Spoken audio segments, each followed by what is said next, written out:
You're welcome to another exciting review of How to Win Friends and Influence People by Dale Carnegie. Right. So today we're going to be reviewing chapter 6 of part 4, which says how to spur people on to success. How to spur people on to success.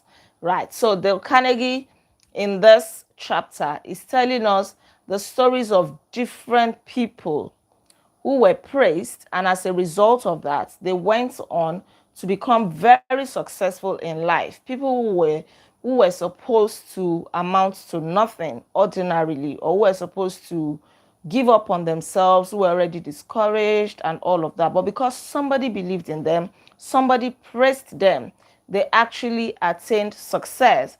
And he started this chapter by giving the example of one of his friends, Pate.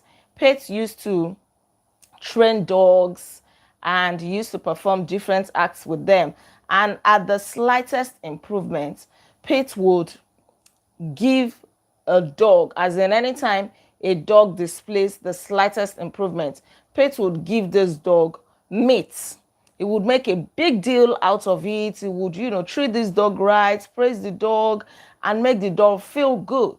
Right. Even though this is not new when it comes to animals, but the author is wondering why we don't do this as human beings, why we do not apply this common sense, why we don't give meat to one another instead of whip, why we don't praise people instead of condemning them. Right.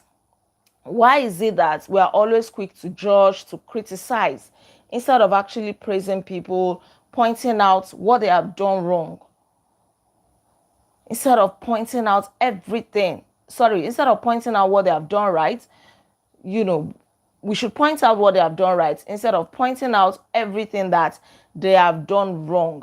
In his book, a psychologist, Jesliah, says, praise is like sunlight to the warm human spirit.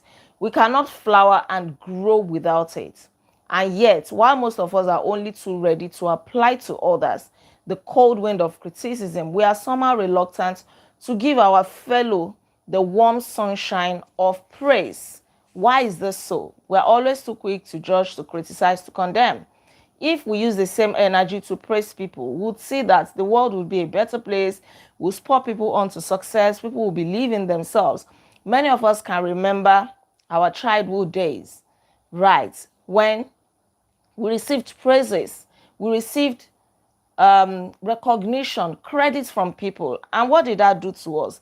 It made us want to do more. It made us believe in ourselves. There are so many stories here, and I'm just going to share a few with you. The first one is that of Enrico Caruso, who became the greatest and most famous opera singer of his age. While he was growing up as a boy, when he was 10 years old, he was working in a factory in Naples. His mother was so poor. And then he longed to be a singer. He really wanted to become a singer, but his teacher discouraged him. You see, we really need to be careful what we say to people, especially children. We can sow a negative seed in them that will live with them for the rest of their lives. His teacher discouraged him. He said, oh, you can't sing.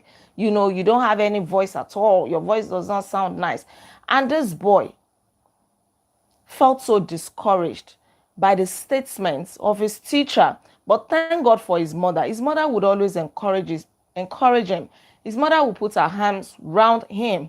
His mother will go, will go the extra mile to look for money to pay for his music lessons. So his mother's praises and encouragement actually spurred him to success. He became the greatest and most famous opera singer of his age. That is in person of Enrico Caruso. And what about Charles Dickens? Have you ever read any of his books? Charles Dickens also had a very difficult childhood. He spent only 4 years in school. And while he was growing up, his father was in jail. So he really did not have anybody to encourage him. Because his father was in debt, because he was in jail rather, because he was in debt. He was owing. This guy could not spend more than 4 years in school.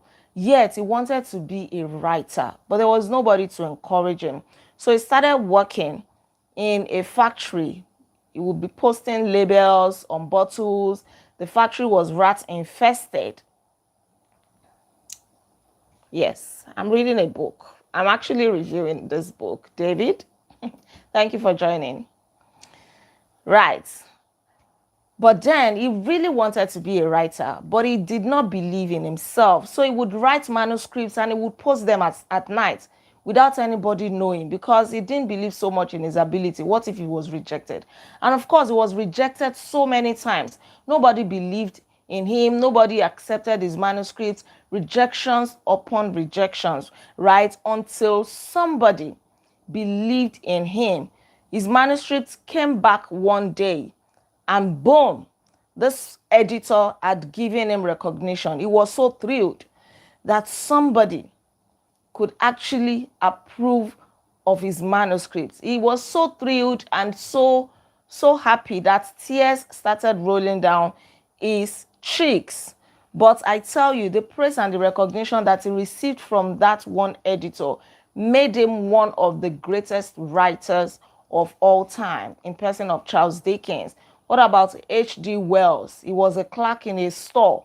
He would wake up at 5 a.m. He would slave for 14 hours a day. He did not like the job. He really wanted to get out. He really wanted to be something different for himself. And one day he went out of this bookstore where he was a clerk. He went to his mother, pleaded with his mother that his mother should please do something about his life, or he was going to kill himself, because he could no longer work in that shop as a clerk. He was just so tired of everything. He knew that he wanted more, but he did not have anybody to encourage him, to give him the recognition that he wanted. And so one day he wrote a long letter, pathetic letter at that, to his former schoolmaster, telling this schoolmaster how heartbroken he was, how he no longer wanted to leave, how he wanted to quit and, pack it up in life. But this schoolmaster gave him a little praise, assured him that he was a very intelligent boy and he deserved greater things in life. This actually changed the course of H.G. Wells' life. And so this old school teacher gave him a job as a literature teacher in the school. And this guy went on to become the writer of some of the best-selling books that made over $1 million. Yes, you've actually heard of him, H.G. Wells, right? There are so many stories, great stories, that we can tell of how praises turned the lives of people around. So would you just try to give people a little praise, a little recognition, a little credit, instead of being too quick to criticize them, to condemn them, to point out everything that they were doing wrong? If we look well, we'll actually see that there are positive sides to things. There is something that is praiseworthy about the people that will come across, because criticism will diminish people. It will diminish their self-worth. Condemnation will make them feel less of themselves. But with a little praise, a little recognition, they begin to see themselves in a different light. This can be applied to any area of life, even with your children. There is a story here of a man and his wife who were always yelling at their children. The children were troublesome, no doubt, but they would react by yelling. So things were going from bad to worse and from worst to worst, right? It wasn't making any difference. At the end of the day, the parents would yell, they would be frustrated. The children were not even changing for the better until they attended Dale Carnegie's class. If you are just joining, we are reviewing this book. They attended Dale Carnegie's class, and the father decided to change the narrative. So he and his wife started looking for things that are praiseworthy about the children. He admitted that it was tough because these children were troublesome, right? But they just had to look for something. And the slightest thing that they could find, they will blow it out of proportion. They will praise the children. They will make them feel worthy. And the children started doing things right. In fact, they will go out of their ways to do the right thing. And that really changed the course of things in their homes. They grew up to become responsible children. It works on a job as well. There was an employee who was about to be fired by his supervisor. He was working in a printing shop. But because the supervisor believed that he didn't know his onions, he didn't know his job.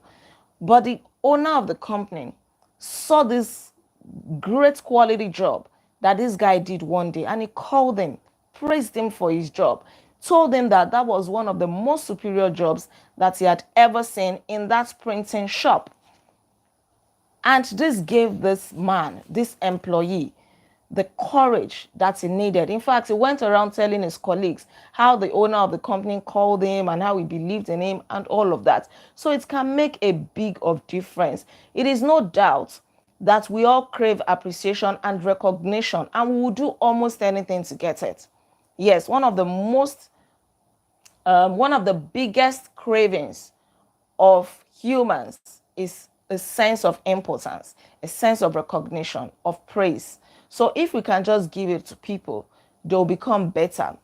But we're not talking about flattery. We're not talking of vain words. We're talking of sincere praises, right? Point out something that somebody has done. Don't generalize it. Don't just say it because you want to make the person feel good. Be sincere about it. Point out something that somebody can hold on to, that they'll say, oh, you are good at this, I give you credit for this. Oh, you wrote that poem very well. You did the dishes very, very well. You spoke well at your presentation and all of that. Something that they can hold on to. So the principles taught in this book will work only when they come from the heart. The author is not advocating a bag of tricks. He's not talking about a new way of life or anything. No, it is something that is already inherent in us. And we're not talking of exaggeration as well. Somebody rightly said that as human beings, we really do not maximize our potential. We don't do close to 1/10 of the things that we have the ability to do. And one of those things is to give praises and recognition to people. Right. It possesses great powers if we can do that. As in, we really, really have to work towards it. Abilities wither under criticism. They blossom under encouragement. To become a more effective leader of people, apply Principle 6. Principle 6 says, praise the slightest improvement and praise every improvement. Be hearty in your approbation and lavish in your praise. So be quick to praise people instead of being quick to condemn, judge, or criticize them. Thank you so much. That'll be all for today's review. Don't forget to like this video, share your comments with me, and please subscribe to this channel in case you're yet to subscribe. I remain Olaide Agbaje, also known as First Lady, and on this channel, I inspire you to live intentionally. We'll come together again tomorrow by God's grace as we review chapter 7 of part 2, which says, give a dog a good name. Take good care until then. Be intentional. Bye.